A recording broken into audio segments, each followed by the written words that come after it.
Hello, it's Fellonius the old yapper. Let's talk about something futuristic. Let's talk about robots. And I'm not talking about those robots who is working our industrial floors, making sure that people are laid off their work and stuff.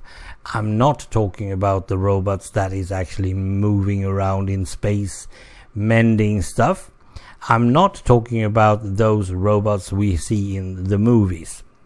I'm talking about the robots people are trying to force onto us in our daily life.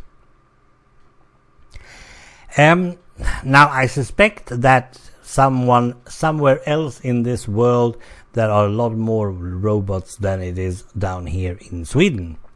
But I've seen a couple of these robots, and one of them I really don't understand. Lawnmowers. There is some sort of robotic thing going around taking care of the lawn. I mean, mowing the lawn is not the biggest thing in the world, but they are doing it for you. That is, you don't have to mow the lawn. They do it. I doubt that this is good. I mean, come on. We are not moving many steps a day as it is, and suddenly taking care of the lawn, is that too much work for you? Do we really need that robot? We don't really need it, and it's like it always is, because it's there, because we are available. It's available for us. Now, there is no use in having a robot that does work that we don't do. So in this case, it is doing something good, I suspect. What's next?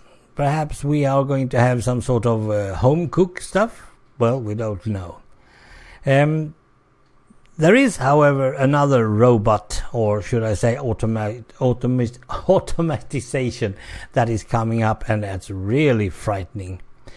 They are talking a lot about driverless vehicles.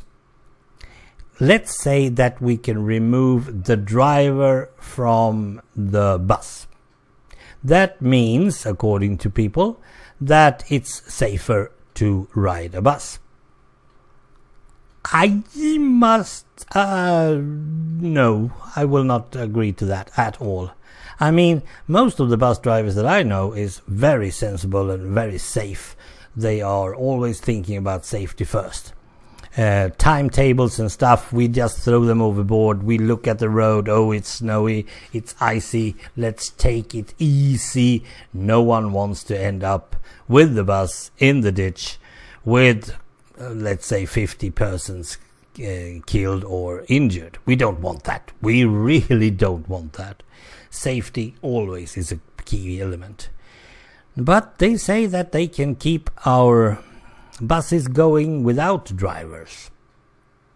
First of all, the safety reason isn't enough. I doubt that it's a good thing.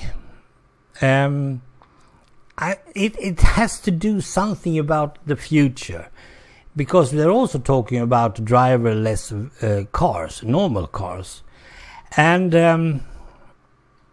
they will probably be ridden by people who normally doesn't really like to drive, people who usually have a driver themselves, perhaps normally goes by cab, taxis.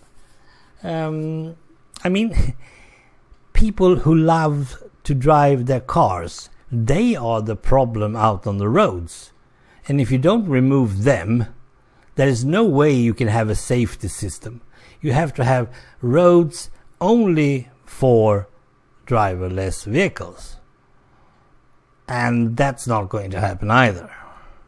Because if suddenly someone realizes that those roads are much more easier to drive on, they will probably go on them and thereby ruining the whole thing. No, I do not want robots to do my driving either. I will not put myself inside a bus that is not driven by a human being. Yeah, it is a bit of a lottery, of course. I mean, when I enter my bus, if as a bus passenger, I look at the bus driver, look at him and see if he's been sleeping well, eating well, feeling well, having a good time. If he is, then it's no problem. If he seems like he has been just losing both his parents, his wife and his dog this morning, I will probably just turn him the door and wait for the next bus.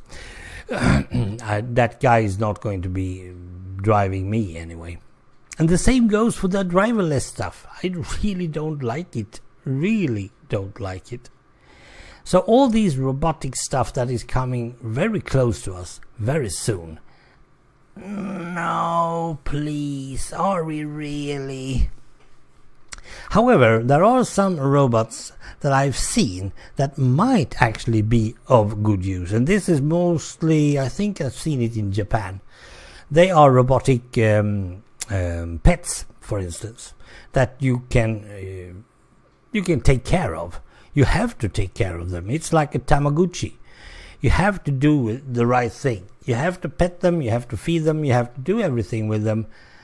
And otherwise you're not going to make them survive. And elderly people who is perhaps a bit lonely and need something to keep their brain working, they like these ones. There are also some sort of partners or whatever it is they are thinking of.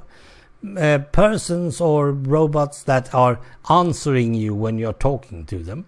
I could really use that. Perhaps I could finally get a clever answer. Mainly because when I talk to myself, I only get stupid answers. So that would be nice. But that's the social part that they are keeping up with. And to be totally honest, if you are having a society where you're not able to keep up with your grandparents or whatever, then you are having a very bad society.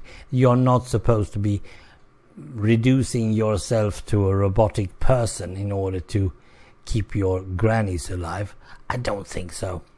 So I'm a bit so about that as well.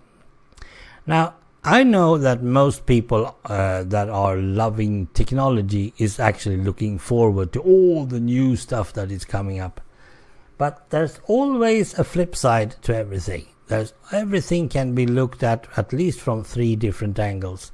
And one of them is most likely to be a very negative one. And don't discard that one. It could be that you save your own life. And don't put any feet underneath those robotics lawnmowers. Thanks for listening. Bye.